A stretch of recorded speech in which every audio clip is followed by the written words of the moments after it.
look, and it's like a Rottweiler on steroids. It was like 50 feet tall, okay? This is the biggest dog, I'm convinced, that I've ever seen in my life. So I hear this dog growl. And then almost instantaneously, I hear the chain.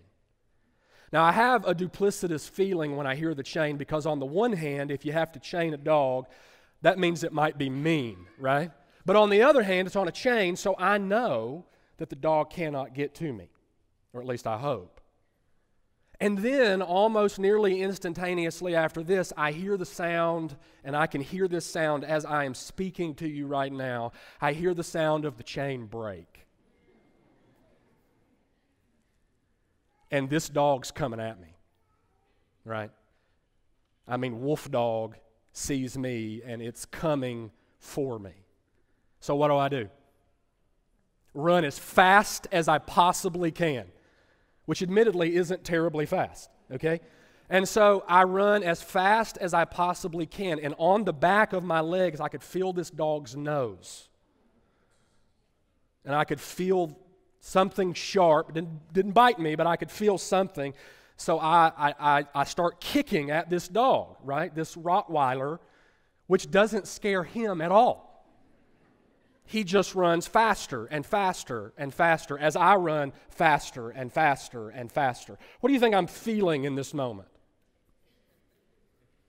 Now, I'm a grown man at the time with 2 children, and I have never been more afraid in my life of this dog chasing me down the road. Well, eventually, as I kick at this dog, the dog stops. And I've learned if you just turn around and point and say stop, many times dogs will listen. So he did. Praise the Lord, the dog stopped chasing me. So I still am, my heart's beating. I want to get home. I know where I'm at, but I've never run on this road. I don't know what I'm going to encounter. So I run up a hill and then down another hill into a pretty wooded area. And from the middle of the woods, the story's not over yet. From the middle of the woods, I hear on a loudspeaker the song "The Gambler" by Kenny Rogers. This is like the Twilight Zone, y'all. I mean, it is from the middle of the woods, I hear that song. You got to know when to hold them, know when to fold them, know when to walk away, and know when to run. It was time to run, right? And so I run as fast as I can and muster up as much strength as I can. I still don't know where that music came from. I still have no idea why in the middle of the woods somebody was listening to Kenny Rogers. But I know one thing. That day, I knew what fear was all about. Have you ever been afraid?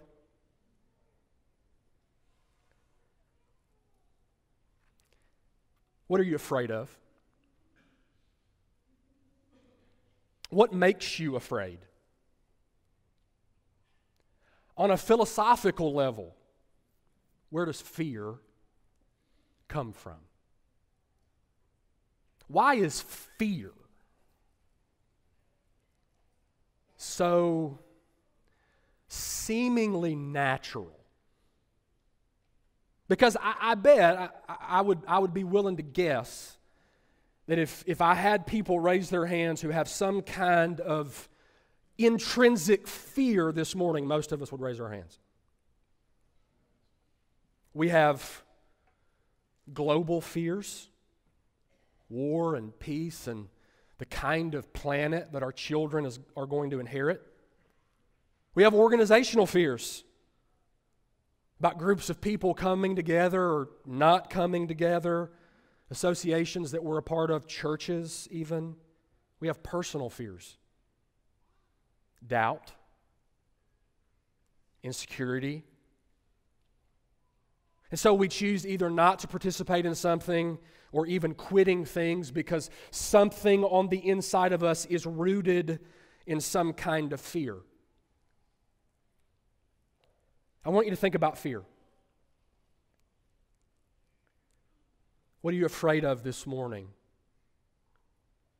on those levels? And I want to give you some good news. I want you to know up front that I'm not as concerned this morning. I'm not really concerned this morning with telling you, don't fear ever. Because I've heard that sermon, right? 365 times in the Bible, God says, don't fear. That means you got one for every day. But then we're like, in reality, what is that? Because I still, on this basic level, have some kind of fear going on. Some kind of insecurity. And given the right circumstance, telling somebody not to fear is like saying, don't breathe. What I'm more interested in, I think the Bible says something about that. I think the Spirit would say something to us in those places. But I think what I'm more interested in this morning is to encourage you on those levels to begin to know what to do to that fear. Does that make sense? What to do with that fear. And this is a perfect story. Mark puts this story on the night immediately after Jesus has told the parable of the sower, the parable of the mustard seed. Luke doesn't place the story with that kind of precision, but it does fall within that context. So Jesus has told crowds all day that if you have faith, even to the smallest degree, and that faith is planted in your heart, it will grow fruit. Things will begin to change. Even on the smallest degree, large fruit can grow in your life. So he has taught about faith all day and the results of faith all day. And the obvious implication is that Jesus himself and his word, that's the seed that's planted in a heart. So all day he's pushed and talked about faith. And then they get in a boat. Now, at least some of these guys are trained fishermen, which means they've spent a great portion of their life on the water. They knew their way around a boat. But then a storm comes. And Jesus leverages this storm, even though he's asleep, which is awesome. Even though he's asleep, Jesus leverages this storm to teach a point. I mean, the picture is that these people are frantic in the boat. They are scared to death because the boat is filling with water. The wind is raging. The waves are crashing. Lightning and thunder. It's a scary thing. And you think about the roller coaster that these folks have been on just on this day. The heights of seeing their rabbi teach powerful truth about faith. But this is real life. This isn't just Jesus standing at the head of a crowd. The rain is really coming. They've seen miracles. Their stomachs would have been upset when they see their rabbi being confronted by the religious elite. And now, in this moment, they believe that death is on the doormat. So they rush to Jesus. And they cry out, "Teacher, we're dying. We're perishing." Luke doesn't have those exact same words. Matthew says the disciples come to Jesus and say, "Save us." Mark says the disciples went to Jesus and said, "Don't you care if we die?" The composite image is that these terrified people rush to the side of a sleeping Savior and they shout, "Jesus, do something." You ever been there? Jesus, I need you to do something. Have you ever been there? Wake up. Look around. How are you sleeping? Don't you see the storm? The Message says it this way: a terrific storm came up suddenly on the lake. Water poured in, and they were about to capsize. They woke Jesus, Master, Master, we're going to drown. So on some level, I think that we can be in agreement that they believe that Jesus could potentially do something. They may not be entirely sure, but they go to Jesus. And they say, Jesus, we need you to perform. We need you to do something. And he wakes up ready to go. Jesus gets up into the midst of the boat, and I like how the text says it. He rebuked the wind. He told the literal wind, stop it. And the literal wind listened. Isn't that amazing? He told the literal waves, and they listened. The message says, getting to his feet, he said to the wind, silence.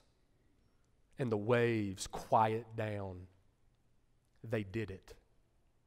The lake became smooth as glass. And then Jesus asked a question. And if you're in the habit of highlighting in your text, this is worth highlighting. Why are you so afraid? Is Jesus serious?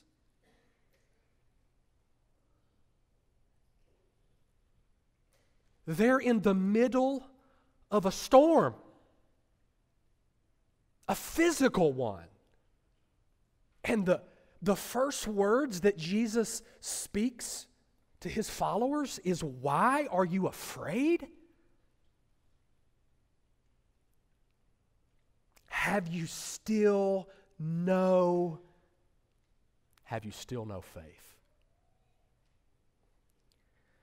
And the interesting thing about the text, if you read at the end, is that the fear doesn't leave them. They stop being afraid at the storm, and they start being afraid at Jesus.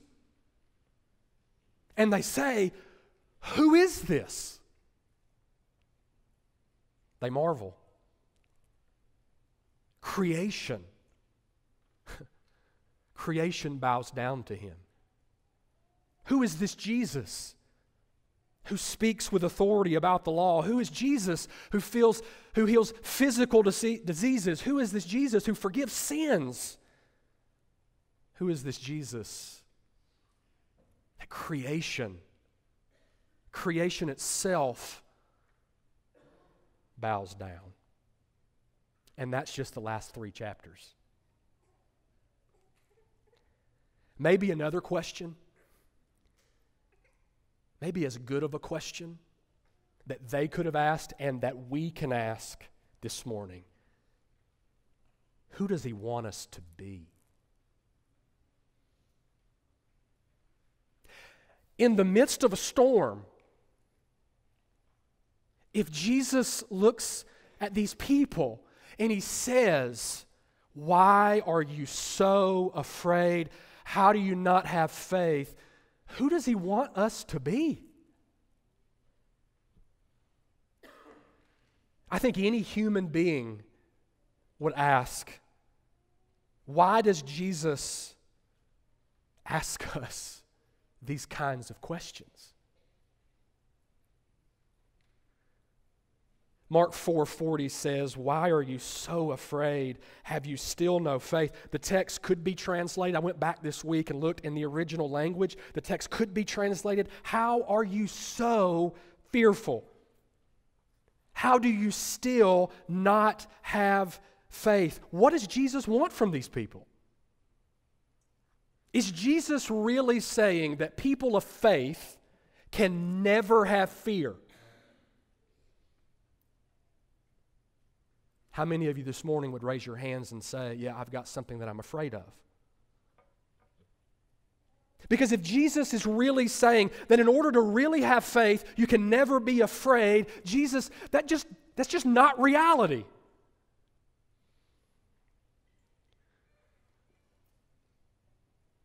I still feel this fear, right? There's this nagging insecurity. I don't know what world my kids or my grandkids will inherit. I don't want to fear, but I still fear. Are you with me? Is it a faith thing? If I'm trying to be super Christian and I tell myself I can never be afraid, I've got to have this abstract thought about what faith is. Faith is the summit of the mountain. And the minute that fear comes in, how do I feel then? I'm afraid of what I feel.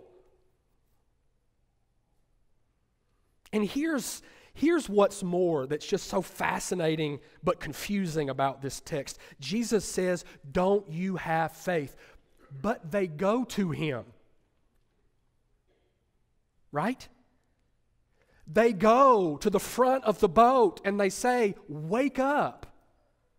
So on some level, they believe that Jesus can do something, and yet Jesus' response to that action is to ask them, how do you not have faith? Isn't it interesting? So why is Jesus questioning their faith if they actually go to him? Why do we fear? What causes it? I want to make a feeble attempt at theologically showing you where fear comes from. This is not psychological, this is theological. From a biblical perspective, this is some of what makes people afraid. Feeling alone grows fear.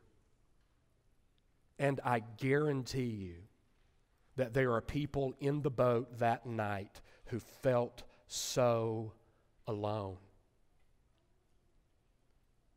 Whether there is this battle brewing or there is this giant standing in front mocking God's people and taunting them, when people feel alone, when they feel on their own, isolated, fear is coming. Over and over and over again, you see in the Bible, when people feel alone, they are afraid. And sometimes our circumstances help us in feeling alone because we see this wind and we feel this rain, and it takes our attention off of the one thing. And the minute that our attention goes away from the one thing, fear is next. The minute that our attention is taken off of Jesus, fear comes. Fear grows. You think about it on a global level. How many of our concerns are built on our inability to do anything about what we're afraid of? We feel alone. Organizationally, it is so easy to let fear direct every step. Fear of what other people would say, fear of what other groups would say, because we don't want to feel alone. We want to avoid that feeling. On a personal level, insecurity and doubt come from the places where we feel alone, misunderstood. We feel alone. And feeling alone always ushers in fear. I would bet everything that there are people in the boat who, when they see the wind and feel the wind and see the rain and feel the rain, they feel by themselves. What am I going to do? The water's coming. What do we do? Who's going to help us? The second place that fear stems from on a theological level is when we remember our own sin. Feeling sinful grows fear. Sin's a real thing. When we remember that we messed something up, when we feel the effects of something we did, we're afraid. And isn't it awfully easy to either blame God for a storm or blame ourselves? Look at what I caused. All of this that I did caused this great big storm. You know what? More times than not, that is the farthest thing from the truth. Within a relational context, sometimes damage can be caused, but when bad stuff happens, diagnosis, loss of a job, breakdown in status, or grief, it's not caused by sin. Isn't it easy in the midst of a storm to say, look at what I did? I guarantee you, with the worldview of the first century, that there would have been people in the boat who, when that storm blew up that day, they started listing off everything they did that wasn't right, which made them feel alone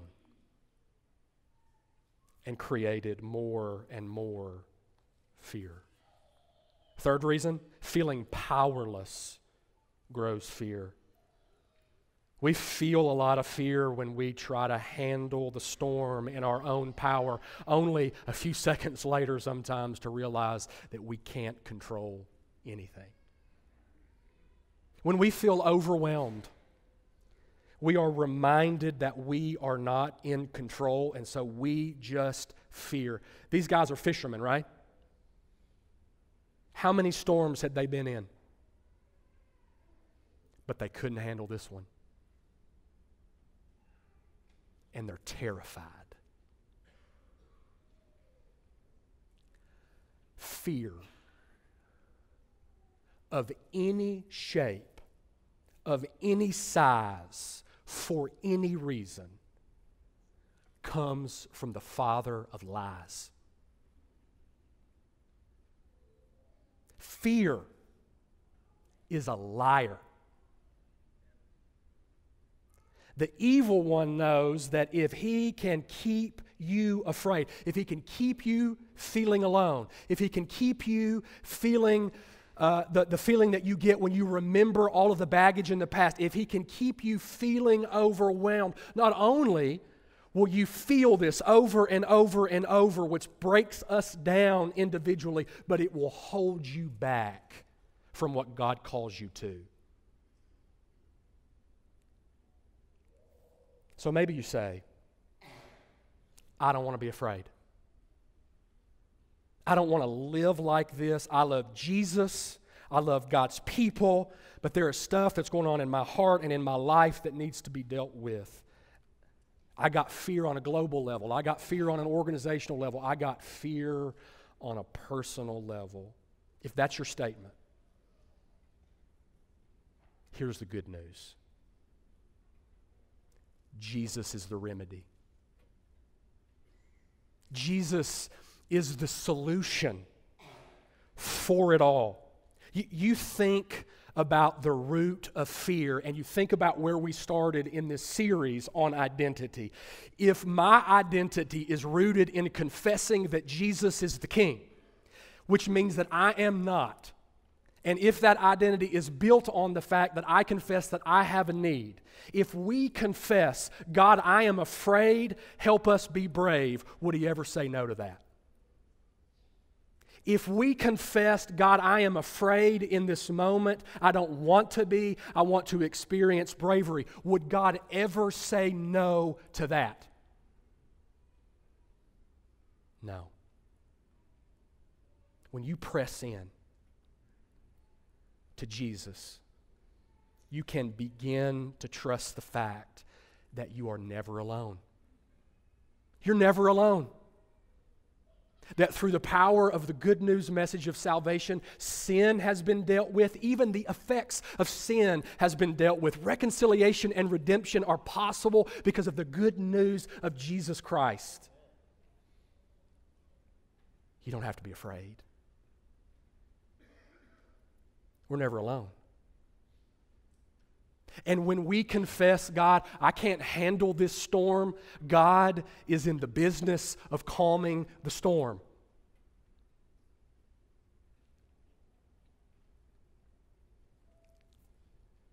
Why are you so afraid? Have you still no faith? I'm not a psychologist or a philosopher, so I can't tell you how it ends. I can tell you where it starts. Starts with confessing your need. It starts with being honest enough with God to say, God, I don't have all this figured out. And I've got all of these insecurities and all of these doubts and all of these global fears. I don't know what to do with that. Would you help me? And God will always help his people who ask. And anything that we face in time can be dealt with. I don't know where it ends, but I can promise you where it starts. It starts at the cross. It starts with Jesus Christ. Fear builds on itself, and it's a liar. Let me give you a practical application for this. I think directly from this story, the kind of faith I think Jesus is pushing his people to. When he says, "Why are you so afraid?" What Jesus is really saying is, why have you let fear rise to the level that you have? It's not the fear that Jesus is necessarily concerned about. Jesus continues, how do you still not have faith? I believe the kind of faith that Jesus is pushing his people to is the kind of faith that confesses that there is a need when it starts raining, not when the boat's full. The text says that the boat was filling with water. I wonder, how long have these trained fishermen been working in their own power? This storm is coming, right? And it's there. And we know, at the very least, that it has rained long enough to fill that boat with water. So they spent some time trying to figure it out on their own, didn't they? They spent some amount of time trying to work in their own power. The kind of faith that Jesus is pushing his people to is the kind of faith that says, Jesus, I need you when the first drop of rain falls, not when the boat's full of water.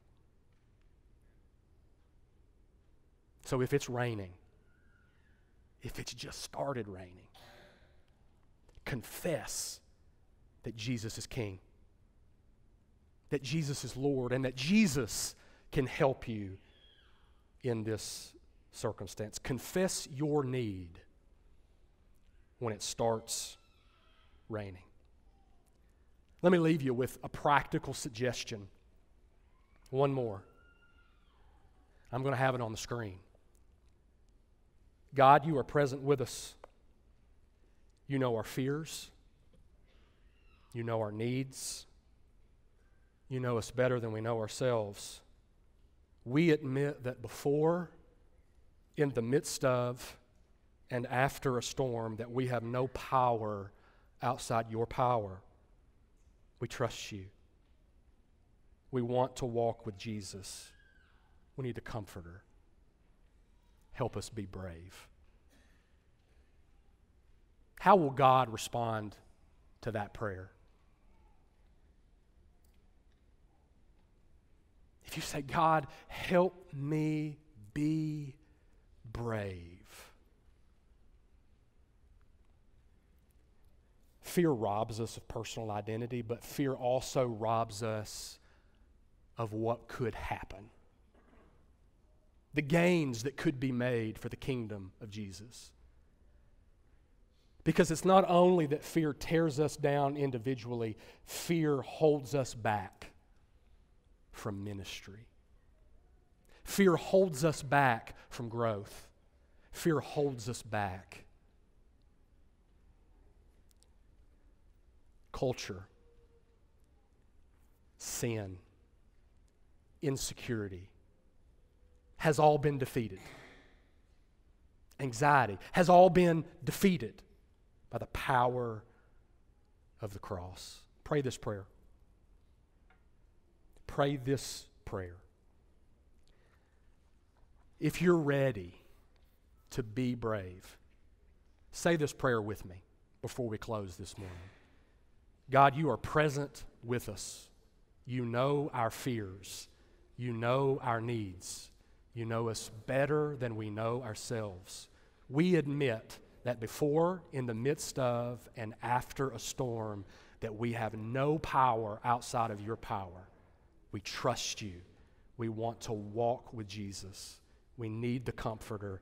Help us be brave. You can be brave. Jesus says so. In the midst of any storm, you can be brave.